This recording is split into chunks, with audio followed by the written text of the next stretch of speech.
வணக்கம். நான் வசந்தி. கொஞ்சம் சமையல் கொஞ்சம் தகவல்ல இன்னைக்கு ரொம்ப ரொம்ப சத்தான, ரொம்ப எளிமையாக செய்யக்கூடிய கருவேப்பிலை சோறு எப்படி செய்கிறதுன்னு பார்க்கலாம். முதல்ல கடலைப்பருப்பு நான் இந்த தேக்கரண்டியில் ஒரு பாதி பாதி தேக்கரண்டி தான் நான் எடுத்திருக்கேன். கடலைப்பருப்பை நான் தனித்தனியாக வறுத்துப்போம். நம்ம எண்ணெய் சேர்க்காமல் நான் வறுத்துக்கிறேன். உங்களுக்கு எனக்கு ரொம்ப சீக்கிரம் வறுப்படணும்னு நினச்சிங்கன்னா நீங்கள் எண்ணெய் சேர்த்துக்கோங்க. கடலைப்பருப்பு முதல்ல நான் ஒரு அரை தேக்கரண்டி வறுத்திருக்கேன். நான் காமிக்கிறேன் அந்த தேக்கரண்டியில். அடுத்து உளுந்தும் அந்த தேக்கரண்டியில் அரை தேக்கரண்டி. நீங்கள் அதை விட சின்ன தேக்கரண்டி இருந்தால் ஒரு முழு தேக்கரண்டி நீங்கள் சேர்த்துக்கலாம். உளுந்து அதை நம்ம வறுத்துக்கிறோம். இளந்தீயில் வச்சு நிதானமாக நான் வறுத்து எடுக்கிறேன். ஏன்னா எல்லா பக்கமுமே சிவந்து நல்லா வெந்து வரணும். எண்ணெய் சேர்க்கலை, அதனால் நிதானமாக வறுத்து நான் எடுத்திருக்கேன். கருவேப்பிலை சோறு ரொம்ப ரொம்ப சுவையாக இருக்கும். நம்ம எலுமிச்சை சோறு, புளி சோறு மாதிரி இதுவும்.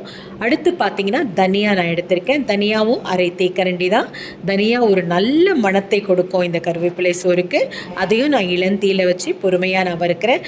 நிறைய பேர் பார்த்திங்கன்னா எல்லாம் ஒன்று சேர்த்து வறுப்பாங்க. ஆனால் அந்த மாதிரி ஒன்று சேர்த்து வறுக்கிறது அவ்வளவு நல்லது கிடையாது. தனித்தனியாக வறுத்தோம்னா தான் அந்த பொருட்கள் நல்லா வறுப்படும். தனியாவை நம்ம இப்போது வறுத்தாச்சு. அடுத்து என்ன சேர்க்குறதுன்னு காமிக்கிறேன் நான்.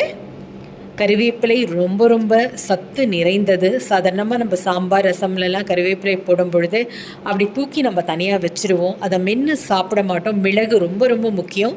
இந்த கருவேப்பிலை சோறுக்கு அந்த தனியாவும் மிளகும் ஒரு தனி மணத்தை கொடுக்கும்.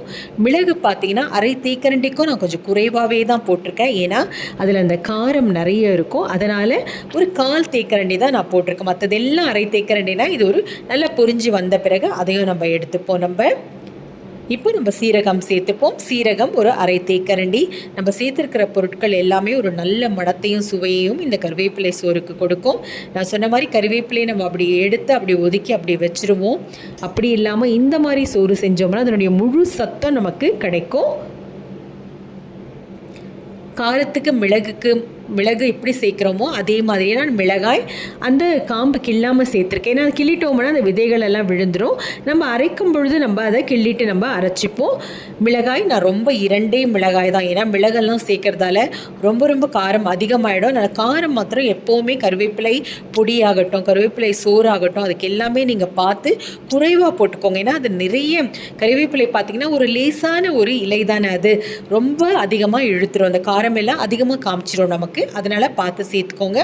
கருவேப்பிலை பார்த்திங்கன்னா நல்ல 2 கைப்பிடி அளவு கருவேப்பிலை எடுத்து நல்ல தண்ணியில் அலசிட்டு நான் ஒரு துணியில் நல்லா ஆற வச்சுட்டேன்.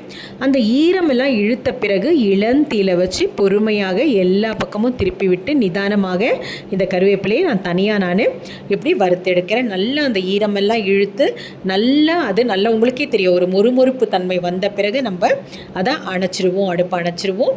நிதானமாக பொறுமையாக செய்யுங்க. கருவேப்பிலையில் நமக்கு நிறைய சுண்ணாம்பு சத்து எக்கச்சக்கமாக இருக்குது. நிறைய பேர் பார்த்திங்கன்னா தலைமுடியெல்லாம் வளர்கிறதுக்கு கருவேப்பிலை எண்ணெயை சேர்த்துப்பாங்க, கருவேப்பிலை சாறு பண்ணி குடிப்பாங்க. இப்போ இதை நம்ம முதல்ல வறுத்ததையெல்லாம் பொடியாக்கிடுவோம். மிளகாயை நான் எப்பவும் சொல்கிற மாதிரி கிள்ளி போடுங்க. இந்த பொடியெல்லாம் முதல் பொடியாக்கிட்டு அதுக்கப்புறமா நம்ம கருவேப்பிலையை நம்ம சேர்க்கலாம். அதுவும் இல்லாமல் இரும்பு சத்தும் இதில் ஏராளமாக இருக்குது. கருவேப்பிலை ஒரு பெண் குழந்தை பெற்றாள் அப்படின்னு சொன்னால் அவளுக்கு நிறைய இந்த கருவேப்பிலை சோறு அந்த மாதிரி கருவேப்பிலை பொடி செஞ்சு வச்சு தினமுமே ஒரு பிடி கொடுப்பாங்க.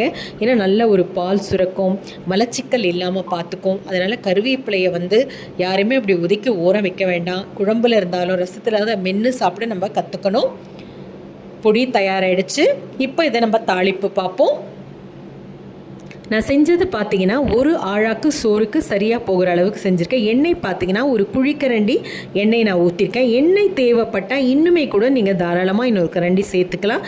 நான் கொஞ்சம் குறைவாக சேர்த்துருக்கேன். கடுகு போட்டாச்சு. கடுகு பொரிஞ்ச பிறகு கடலைப்பருப்பு, உளுந்து நம்ம கொஞ்சமாக சேர்த்துப்போம். அதுக்கப்புறம் முந்திரி, வேர்க்கடலை எல்லாமே ஒன்றா சேர்த்துறேன். ஏன்னா எண்ணெயில் இது எல்லாமே நிதானமாக இளந்தீயில் நல்லா வறுப்படணும். ஏன்னா வேர்க்கடலை எல்லாம் பார்த்தீங்கன்னா உள்பாகம் எல்லாம் நல்லா வெந்து வரணும்னு சொல்லும் பொழுது நம்ம நிதானமாக பொறுமையாக இளந்தீயில் நம்ம வறுக்கணும். பெரிய தீயில் வச்சிங்கன்னா முந்திரி செவந்துடும், வேர்க்கடலை சரியாக வெந்து வராது. இளந்தீயில் வச்சு நல்லா கலந்து விடுங்க, பொறுமையாக கலந்து விடுங்க. பச்சரிசி தான் நான் எடுத்திருக்கேன். பச்சரிசி நல்லா கழுவிட்டு ஒரு 3/4 பாகம் வெந்த பிறகு அதை நல்லா தட்டில் கொட்டி நான் ஆற வச்சுருக்கேன். இப்போ இதை வறுத்த பிறகு இது ஆறின பிறகு நம்ம எல்லாத்தையும் சேர்த்து கலந்தோம்னா கருவேப்பிலை சோறு நமக்கு தயாராகிடும். கொஞ்சம் வெல்லம் நான் கடைசியில் சேர்க்குறேன்.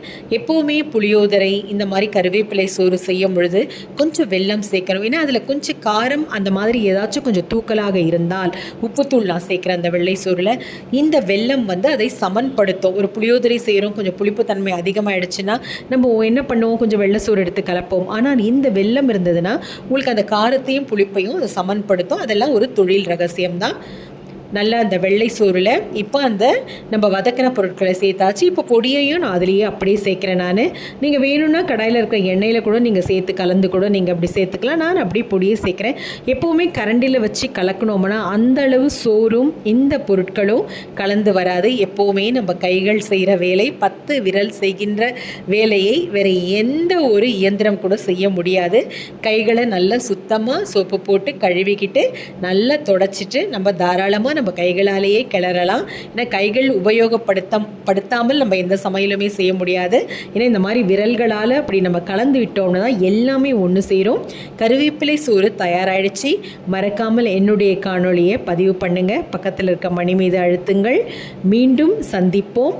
நன்றி, வணக்கம்.